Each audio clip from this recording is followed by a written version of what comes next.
On Monday afternoon, News Corp and Telstra publicly announced their deal to sell Foxtel to sports streaming platform DAZN, a global streaming giant that wants to become the home of sport worldwide. Now, that's not just the round ball, but football has been at the core of their global strategy in recent years. Would this have a flow-on effects to the A-League? What does it mean for the current Australian media landscape? Patrick Kisnorbo has his new role in Japan officially confirmed, and I look forward to round 10 of the A-League on this episode of the Round Ball Australia podcast. My name is Lachlan Avil, and tonight I'm joined by Christian Montegan. Christian, I hope you had a good Christmas. Yeah, it was very good. Some great. I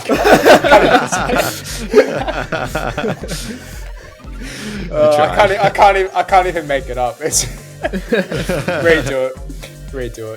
No. That's part. Look, we're not trying to pretend here. We've literally hit the stop recording button on Tuesday's episode a little while ago. We've had a quick break to get some dinner in, and we're going again, Jacob Stevens. That's right, back to back, using our time wisely, and just to make sure that you guys have something to listen to. So we're doing Absolutely. it for you. So make sure you repay us in the future. Thanks. Yes, the schedule did get quite a little bit busy just in and around Christmas, so we saw some stories pop up today, so we thought we'd talk about them and then get them in the can for Friday. We'll be back normal schedule next week. But yes, the big story is about Foxtel sold at a valuation of 3.4 billion Australian dollars, which is staggering. Really, the deal was announced publicly on Monday. It's been in the wind for a little while since. The transaction, we talk about this with the sale of football clubs as well. There's still a number of checks and balances that have to go through before this deal becomes official, but that is set to happen, I believe, the second half of the 25 fiscal year was estimations at this point. Interesting quote here from DAZN CEO Shay Segev. Australians watch more sport than any other country in the world, which makes this a deal that is an incredibly exciting opportunity for DAZN to enter a key market, marking another step in our long-term strategy to become the global home of sport. It does really seem, Christian, that this whole DAZN platform, I know, Vince Rugari wrote a very good piece about the nature of the behind the scenes of this deal, and in that piece he compared it to Spotify and Netflix, that kind of the streaming giants of music and entertainment video, you would say, and DAZN appear to be trying to be the sports version of those two products, get all your sport or at least as much as possible in one place and then send it out globally. So look, there's a number of interesting questions here, but the first one off the bat is that Australia's monopoly pay TV subscriber has been bought out, and that's big no matter how which way you look at it, even from a football perspective. Yeah, so from their perspective, it makes a lot of sense, right? Australian sport, there's abundance of it, right? You've got AFL, NRL, all these codes that football is battling with. But for football in particular, I think it's a great move financially as well. You've got KO Sports, Binge, all these subscriptions. I'm pretty sure are tied to Foxtel, I believe. So that's sort of the thinking process behind that 3.4 billion valuation. I just think, moving forward, we don't know, I guess, the full details. Like you said, Lockie, it's got to all come to fruition and see how it all plays out if the deal can get closed officially. But what it means for football, I mean,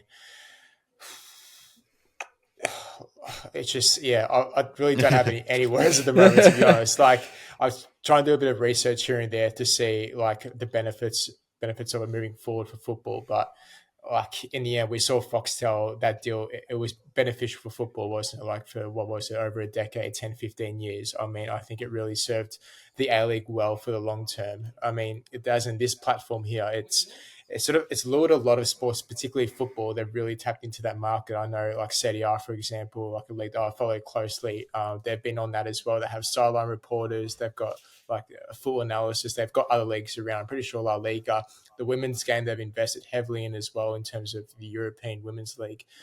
So it shows that they are serious about it. They do have a real ambition moving forward. And obviously they've tapped into the Australian market and said, okay, this is going to be our next project, hopefully to grow our brand moving forward. So yeah, hopefully it all works out. But like I said, still a bit more details to play out before we can officially say that it's all, set in stone, because we've seen in the past, whether it's ownership deals with clubs, this and that, where it falls through at the last minute, whether it be financial difficulties or another factor. Just got to make sure that, everything's ticked off until we can officially say, yep, all good. Yeah, so DAZN is majority owned by Access Industries, which is the investment vehicle for one of the world's richest people, Len Blavatnik, who is valued at over 60 billion Australian dollars. So it's quite a staggering amount of money. They've been aggressively snapping up sporting rights all over the world. And Christian, you named a lot of those football products that definitely are part of it as well. And I guess, Jacob, as a football person, the first thing we think of when we see this news is, okay, there is another media entity now in the Australian market who might potentially look at the broadcast rights for the A-League, which in the last few years has been a massive missing piece to the puzzle of financial sustainability for our league. Yeah. I mean, I first sort of knew about DAZN, heard of DAZN through a lot of their boxing stuff.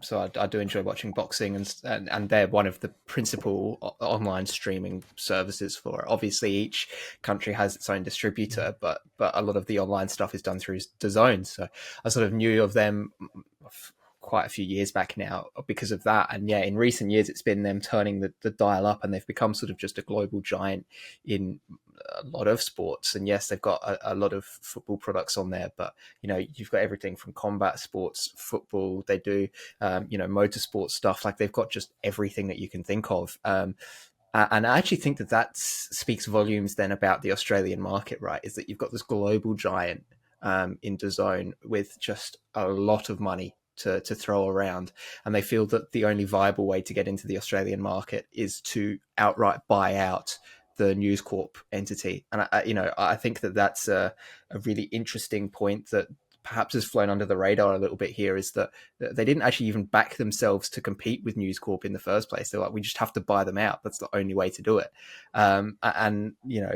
It does mean that theoretically there's not actually still not going to be any real competition in Australia. It's still going to be a monopoly. It's just that it's under new ownership. In pay TV, yeah. It's just under new ownership. And I think that's something that the Australian public for a long time has kind of hoped wouldn't be the case, and that we'd see some new people in there to sort of give a kick to Fox and try and make better products. But it is what it is, and I have my complaints about DAZN and some of their platforms and usability and things, but that's a conversation for another day.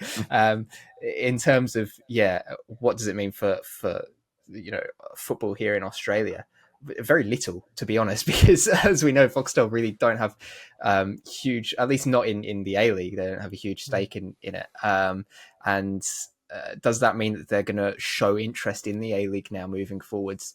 Perhaps, because they are looking to sort of aggressively expand their football offerings, but they're looking to expand all their sports offerings. And I think that they'll probably look to touch on things that at this stage more popular or more perhaps profitable. So, you think of renewing things like the rights to the NBL and stuff like that, which are sort of experiencing a boom at the moment, might be more on their list. Sorry, when you say renewing, they're with Network 10 currently, right?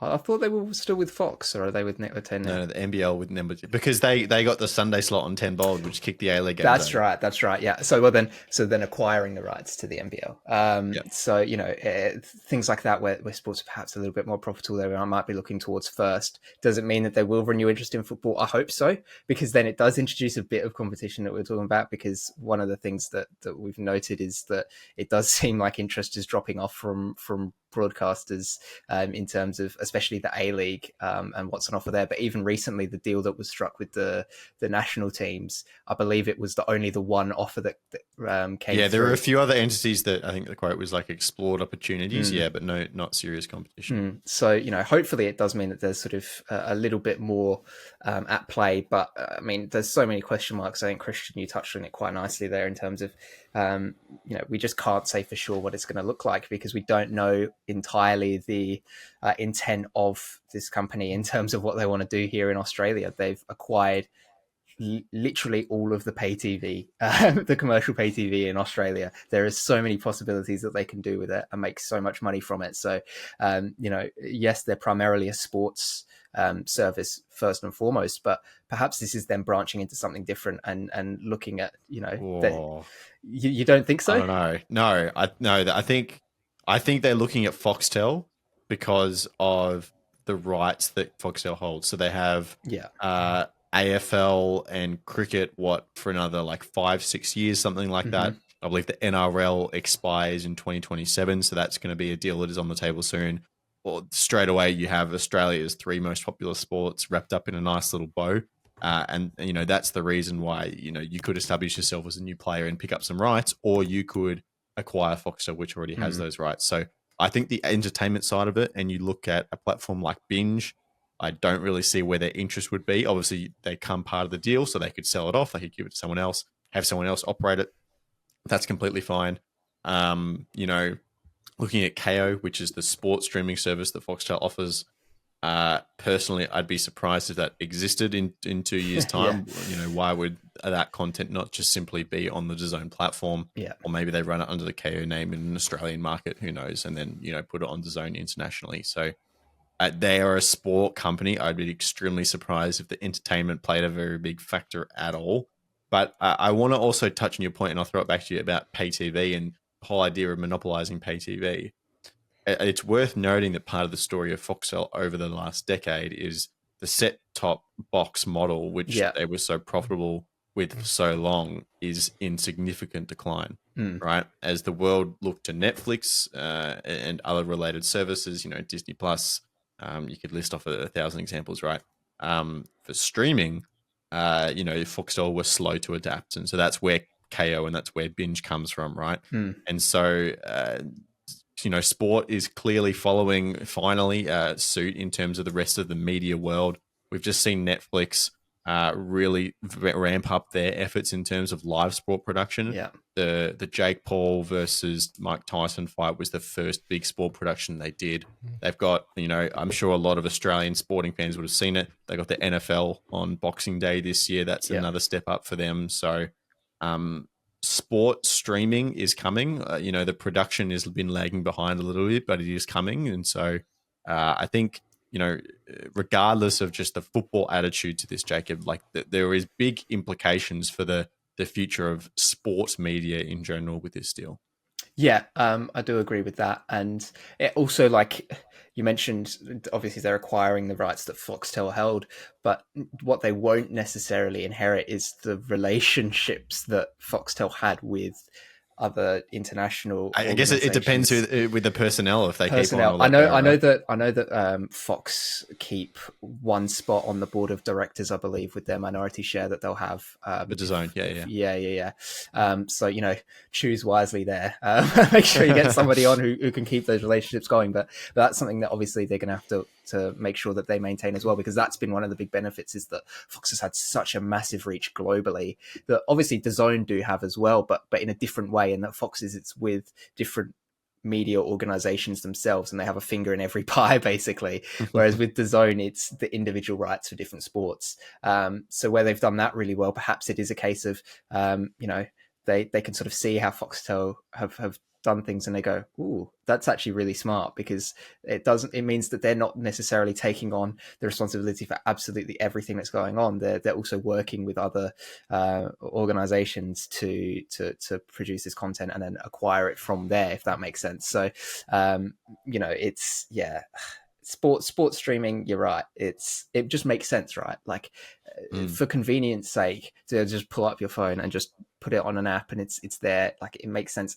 Streaming makes sense in general across the board now, I think, with smart devices being pretty much ubiquitous around the world. I mean, even in some of the poorest countries in the world, people have their iPhones and things, right? And you look at, I know people hate him, Elon Musk, but his efforts with things like Starlink to provide internet access almost nearly globally now, it's just so much easier to reach an audience through online streaming than it was through these sort of cable TV setups where the infrastructure had to be in place and things like that. Now that the infrastructure is in place now for a globalized internet, and so to be able to then broadcast sports globally over the internet. It just makes a lot of sense. And look, I think one of the good things is that hopefully it means that things are starting, for a user's end sake, it's in one place, which is obviously what DAZN wants. But also for the end user, it just is like, oh, you've got the one app that you go to and it's got everything on there. Like,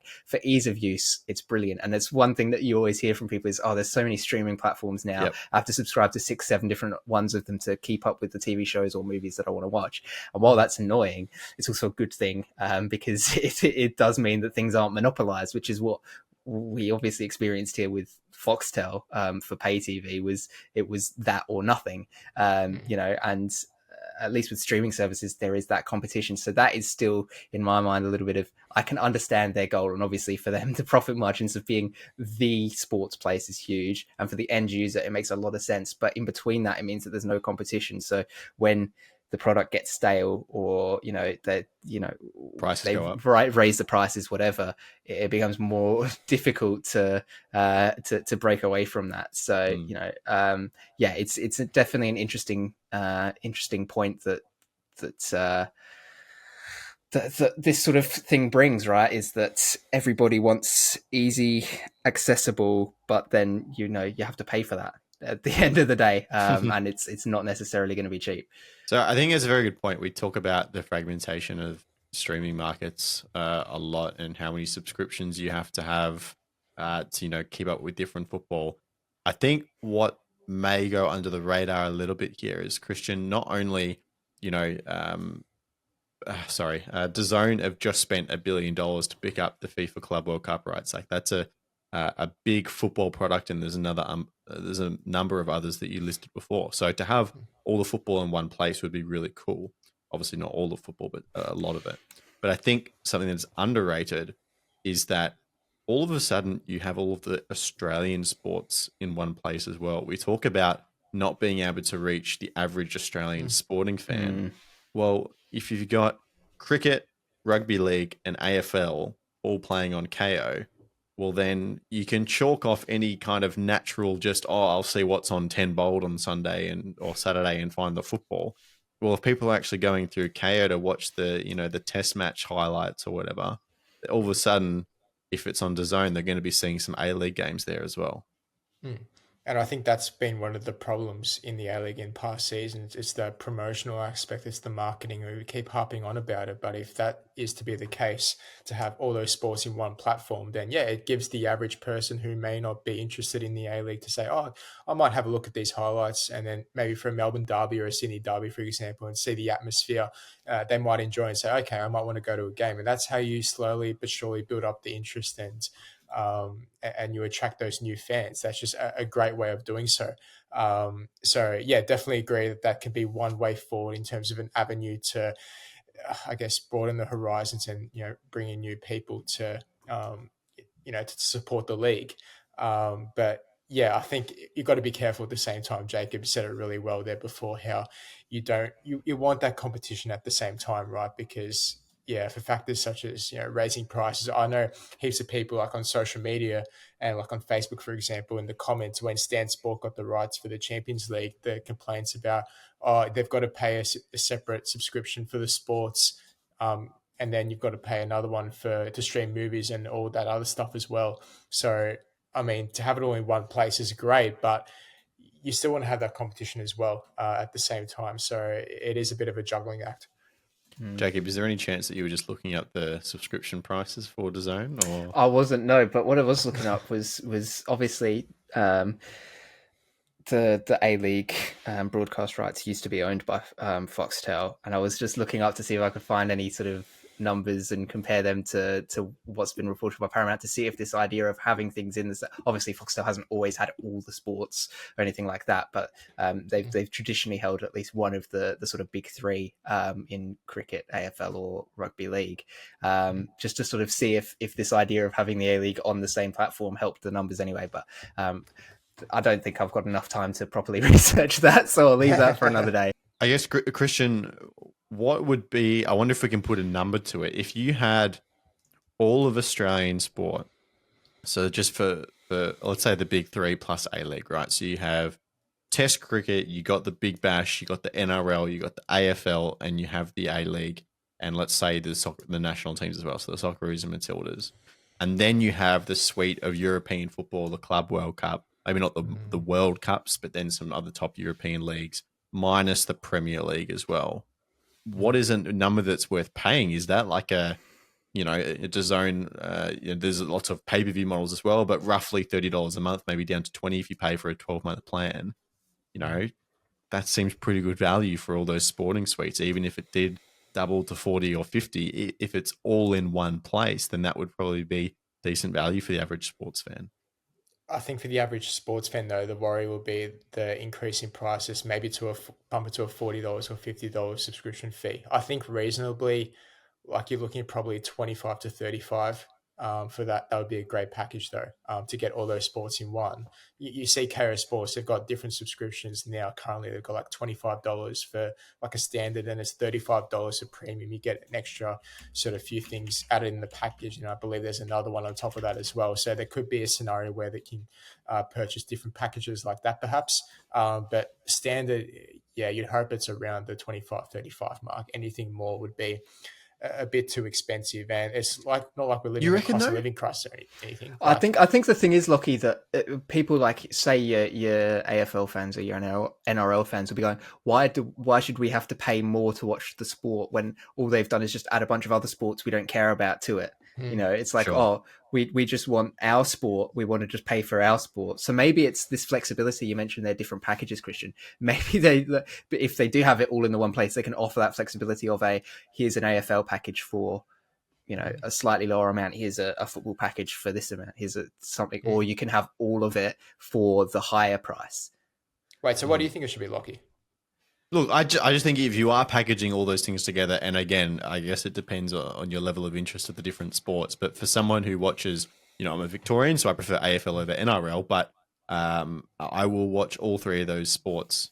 So I'll watch like AFL and cricket and A-League obviously regularly. If I'm paying for all three of those, then I don't think like 40 to 50 is completely out of the realms of realistic.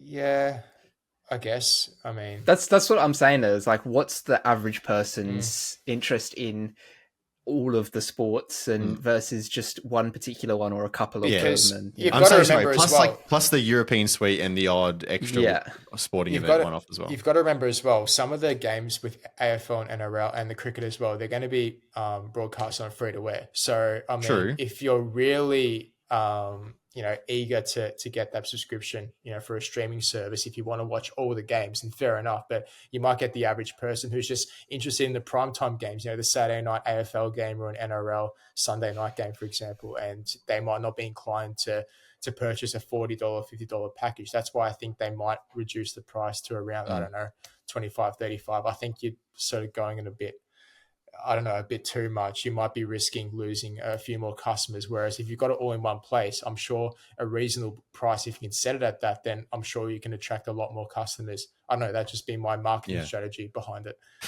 Look, we probably are getting a little bit ahead of ourselves. Of course, I think regardless of whether DAZN were successful with a bid or not to take the A-League, I think the main thing that we're looking for is for at least more than one interested party, right? Yes. Because as soon as you get more than one entity bidding for something like a sporting rights package, then it creates competition, and competition creates value for the seller, right? So I think that's what we're all looking for, is a little bit of competition. I want to give you some numbers here. So as much money as DAZN is backed by, Blavatnik's contribution has decreased in recent years. And so, again, I'm going to go back to this piece that Vince wrote a couple of days ago if you want full details on it. But the Saudi Arabian Public Investment Fund, or PIF as we know it well, is emerging as a likely investor set to contribute around about $1 billion US. So that's significant funding there. And more specifically, that money could come through a subsidiary of PIF, which is SRJ Sports Investments, which is led by guess who? Danny Townsend, our old mates from the APL and Sydney FC, of course. So, look, plenty of Saudi investment in sport currently exists. The difference here is that a lot of those previous investments have come in the form of sporting organizations, leagues, tournaments, and teams. What they don't have as of now is a distribution platform. So not a football example, but through the introduction of Live Golf, one of the massive challenges they faced in their first 12 months of operation is how do we actually get this on screens for people to watch? And so they were literally paying broadcasters just to get their product on the screen because early on, no one wanted to touch them, right? Before they could create any value that made it easy for people to say yes. So if they have their own distribution platform that they have influence on, and that is a global sports streaming network that, you know, millions of people around the world are already going to be subscribed to, then that makes it significantly easy for them to achieve their goals in sport as well. DAZN already has 20 million subscribers worldwide that covers across 20 different countries and has rights to over 75 sporting competitions. And, you know, Christian, as you said, you touched on a few of them, but in football specifically, Australians, you can watch the women's UEFA Champions League, a lot of other top tier women's European football. They've got some of the top European men's leagues in different international markets as well. Apparently, they've tested the waters to purchase Optus Sports before as well. So as much as I ruled the Premier League out of one of those previous hypotheticals, I guess that's not out of reality either. And as I said, spent $1 billion to purchase the FIFA Club World Cup rights internationally, which is a massive deal. And obviously with Saudi Arabia and their influence in FIFA as well, you can understand how that's come to play. This one's not particularly relevant, but Foxtel currently has 777 or $777 million million US dollars in debt. Always comes back to that number, doesn't it? Nothing except remarkable coincidence, but I thought that was funny just to note anyway. But Jacob, my point here is that there is this Saudi Arabian undertone as well, and their influence in football and sport and just the global economy worldwide, which is something we have to be aware of as well. Yeah, I'm not. It doesn't come as a surprise because Saudi Arabia and DAZN have done a lot of stuff together. For a number of years. I mentioned boxing before, and a lot of the big heavyweight title bouts in the last 5-6 years have been held in Saudi Arabia, and obviously then DAZN have been the international online distributor of those events. So there's sort of been not working directly, but on the same events in the same places together for a while. So that familiarity perhaps playing a role in this, but also the fact that DAZN does have, you mentioned those numbers there, such a massive audience in the first place. It means that they don't have to do as much work, right? They could just invest the money and say, keep doing what you're doing because you're doing a good job. It's like a passive investment for them at this point, and they can see it making them a lot of money. But it's just another part of the global expansion of Saudi Arabian sports strategy, right? To try and just slowly diversify as much as possible in that regard, because it's something that obviously a lot of their money has come from oil, and they are acutely aware of the fact that is a finite resource. And so that's the whole point of these investment funds in these Gulf states, is we've made a lot of money from this, but we can't just spend it all because we're not going to keep getting it. We have to look at where else we can make the money. Yeah. And they've identified sports as one of those vehicles to be able to keep creating money, whether it is motorsports, the boxing, now it's football that they're really taking a liking to. You mentioned the World Cup. Perhaps it's just coincidence, but maybe that means that it's going to be a little bit easier for DAZN to try and get some of the rights to the World Cup matches and things, because it's going to be hosted in the country that owns the investment fund that is pumping money into the platform. So it's a whole lot of coincidences, but it all seems to come back to the same old players in these things. Much like it was the case with Foxtel in Australia. It was always coming back to the Murdochs. Here it's coming back to global sports. Who's involved? Of course, it's Saudi Arabia. So it's not a massive surprise. It's also not surprising that you mentioned Blavatnik's contributions have decreased, because it's sort of like it's come to a point now where he's like, I've put so much money into this, and now I can just chill out. Other people are going to be willing to invest, so I don't have to, sort of thing, and I can still make the money from it. So that's not particularly surprising either. But yeah, I mean, look, there's a lot of critiques that you can have of Saudi Arabia and their sporting ambitions and things like that, and we've sort of touched on it in that episode we did about the World Cup going to Saudi Arabia, so I'm not going to harp on about it for too long here, but yeah, it's not surprising to see them back involved in this sort of stuff. All right, Christian, any last word from you on these Saudi Arabian links before we move on? Not really. I think we've covered everything. Like I said, we've still got to learn a bit more about it. Once those details come through, I'm sure we'll shed light again and talk about it, once the deal officially goes through, and we can go from there. All right, very nice. That's our conversation done on that topic. Let's move forward to a look at round 10 of the A-League with our weekend look. As we said, we're recording this on Monday, so no teams for you, unfortunately, at this point. That would have been... We've already had Christmas dinner. What are you talking about? Yeah. We already have, yes. Let's jump in with a burning question, Christian. Burning question. I was thinking about this for a bit. I'm going to go with, can Perth use their win from last week against Brisbane to display a respectable performance against Macarthur?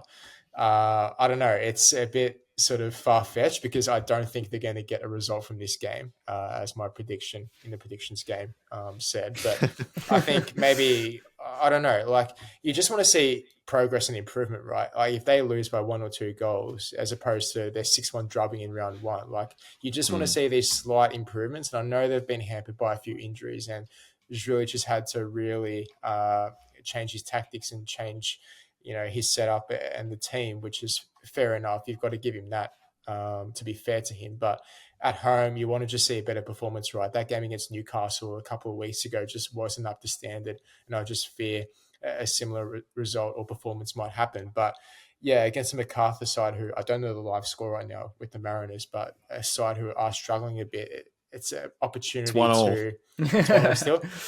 I believe, sorry, just to jump in, Tomislav Uskok, red card in the 90th minute.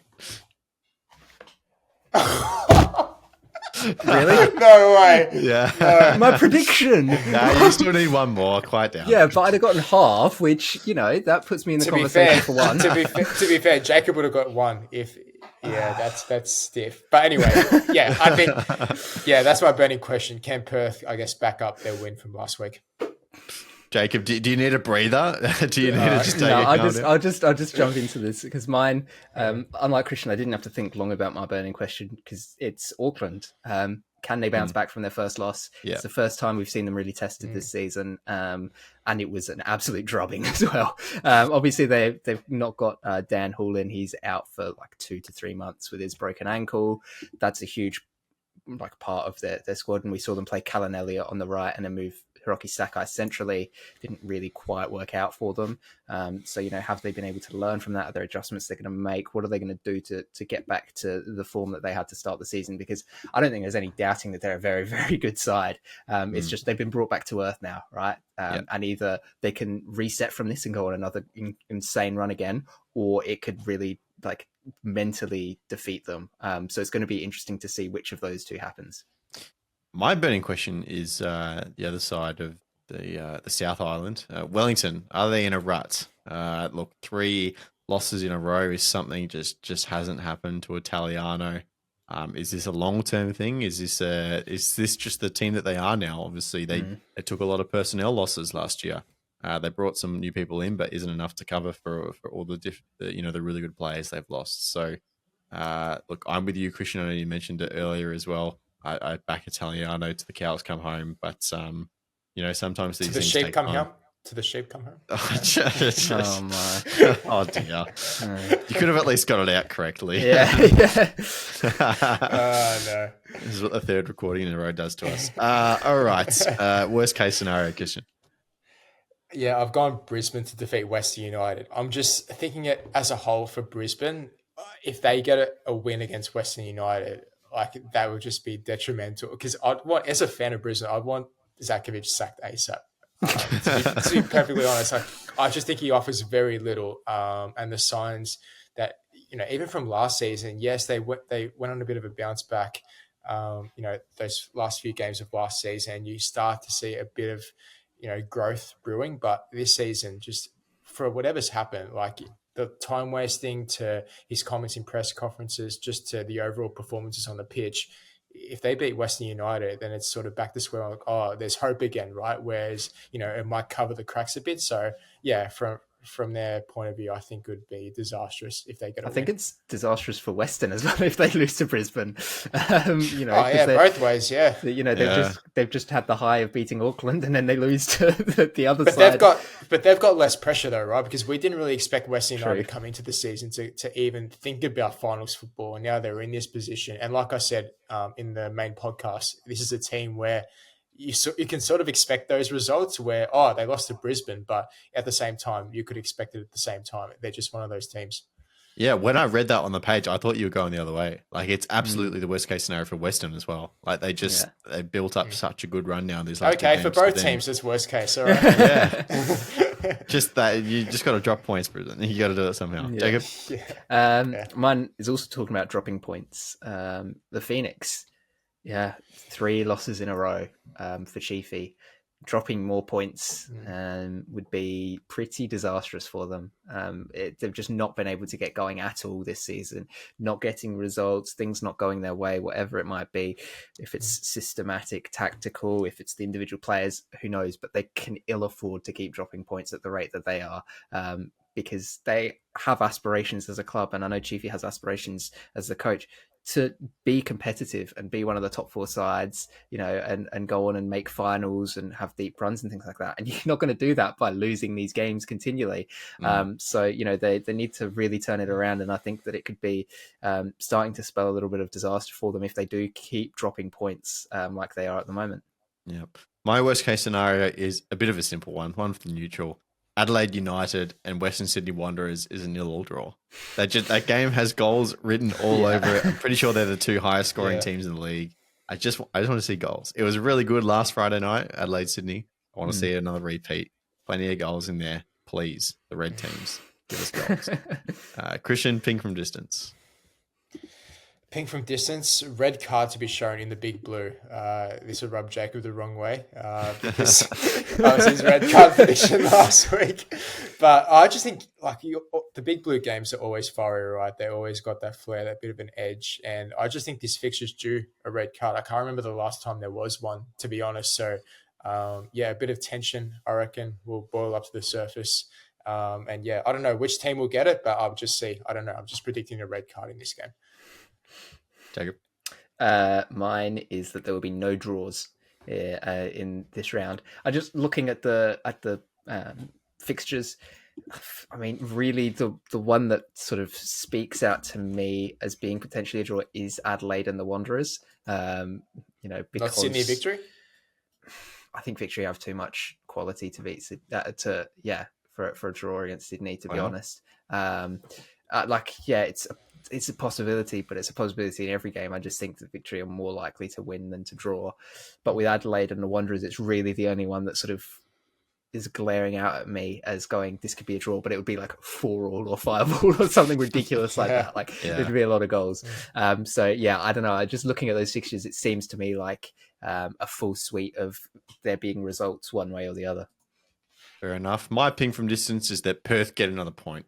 Why not? Who? I can't even remember. Who are they playing again? They're at home. MacArthur. There you go. Just see, you didn't even know the fixture. You just guessed it. Just like, get another point because it didn't matter who they were playing. Christian, it was unlikely no matter who. Yeah. Right. So we should have keep going with our ping from distance with the Perth win. We stopped it and then we would have got it. We should have kept going. Yeah, we could have got it every week. Well, I'm going for it. Perth to get a point. Ping from distance. Not a win. I'm not that confident, but we'll see how we go. Finally, today, just a little bit of news I thought we'd touch on. Patrick Isnorbo officially confirmed as the assistant coach at the Yokohama F. Marinos. Jacob, under a former English assistant manager. And when I say English, I mean the English national team. The national team.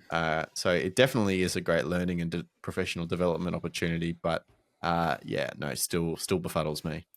very befuddling, and I'm going to reserve my judgment on Steve Holland because I'm not his biggest fan with some of the stuff that happened in those England teams that he was part of. But you say that wearing an Arsenal shirt. I say that wearing an Arsenal shirt. Should give some indication as to who I'm talking about there. But no, it's a huge opportunity for Kisnorbo, but I still think it's a bit weird to move for an assistant role when feasibly he could have been in contention for the head coaching role, potential. Like, you know, that's what he would have had the aspirations for, is what I'm saying. Especially if he stuck around and won a championship. Right? Exactly.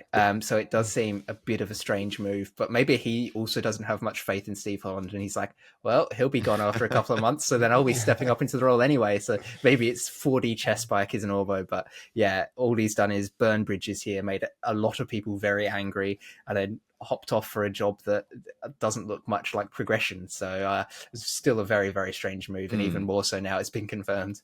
He's managed to annoy both sides of Melbourne in a move that is, once confirmed, is both surprising and completely unsurprising at the same time, Christian. Yeah, because I mean, at the start of the season, the fans were on his back a bit. There was a lot of pressure growing, but then the performances came in. Victory actually played good football, and it's like, okay, this is the path forward. Kisnorbo's in the good books, and then this happens. So you've got to wonder whether this is sort of premeditated. And I say that, like at the start of the season, was Kisnorbo planning, okay, in my head, if I get an opportunity, if it's anywhere, assistant manager of like Asia, Europe, or I've just taken and run, right? So I think it comes down to the club as well. There was obviously something in the contract that said he had the ability to leave if the opportunity came about, which obviously happened. So I don't think Victory would have accepted that. Now you've just said that. That's actually reminded me, because when I first brought that up last week, I was considering that in the context of a head coaching role. But to have like an escape hole in the contract there that allows him to leave as an assistant, that seems odd. Well, perhaps it was a bit of naivety from the Victory board to think like maybe they weren't expecting him to take an assistant managing role. If that is the case, we don't know. Yeah, maybe it didn't specify, perhaps, but it is a strange one, like Jacob said, because it's not like you're trying to, I guess, progress your career by taking the manager role instantly. Like it's not a certainty that he's going to be, stepping into the manager role, head coach of Yokohama in the next year or two. He might have to wait longer than that. So that's why it's even the more strange. Yeah. Interesting. All right. That'll do for this episode of the Round Ball Australia podcast. As much as I think Ruben Zadkovic's time at Brisbane Roar is short, if his departure is announced between now and Thursday, I'm going to be very annoyed at us. So I'm not going to be able to talk about it. But it's just something we're going to have to live with, and we'll talk about it on Tuesday. That's fine. But Christian Montegan, thank you very much, mate. Thank you. Cheers, Jacob. Thank you, Lockie. Hope everyone at home had a very Merry Christmas and a Happy Holidays. I hope we did too. But, we already did. Yeah, we already did, exactly. And we'll see you all next time. Thank you for listening. Goodbye.